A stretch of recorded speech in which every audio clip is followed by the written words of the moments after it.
Desidido ang gobyerno na tuldukan ang online sexual exploitation, partikular sa mga bata. Karamihan sa mga biktima, mga batang babae at meron pang sanggol. Nasa frontline ng balitang yan si Maricel Halili. Pinatutugis na ni Pangulong Bongbong Marcos ang lahat ng mga sangkot sa pang-exploit o pagsasamantala sa mga bata sa internet. Ito ang direktiba ng Pangulo kasunod ng sectoral meeting nila sa Malacanang kahapon. Mula kasi noong 2016, naging sentro na ang Pilipinas ng produksyon ng child sex abuse materials.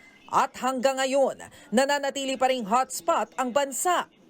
Base sa pag-aaral ng United Nations Children's Fund o UNICEF, 20% ng mga Pilipinong edad 12 hanggang 17 na gumagamit ng internet ang nagiging biktima ng online sexual abuse. Dagdag pa ng Department of Justice, 83% ng mga batang biktima sa internet ay binubugaw ng sarili nilang mga magulang o mga taong pinagkakatiwalaan nila.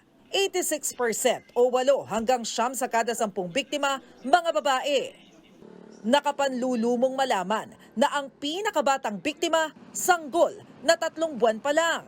Pinakatalamak din ang online sexual abuse sa Cagayan de Oro, Iligan at Taguig. Kadalasan, napapakapit sa ganitong gawi ang mga biktima ng dahil sa kahirapan. Kumakagat na yung mga victims, mga 300, 200, for just showing sisaem, showing nude pictures. Ganun na po sila, yes.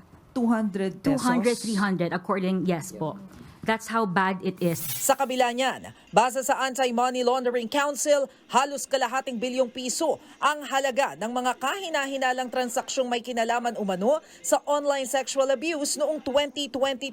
Umaabot pa nga sa puntong pumalo na sa halos 1 bilyong piso noong 2021.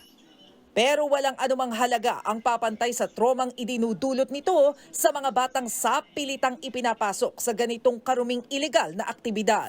And yung trauma ho, nakikita namin na meron ho kaming mga dati na rescue pero ngayon ho ay facilitators na when they grow up.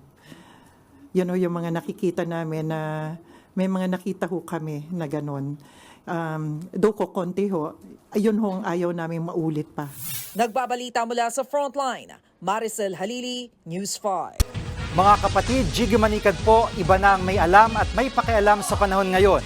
Para sa konkreto, kumpleto at komprehensibong balitaan sa Frontline, mag-follow at mag-subscribe sa social media pages ng News 5.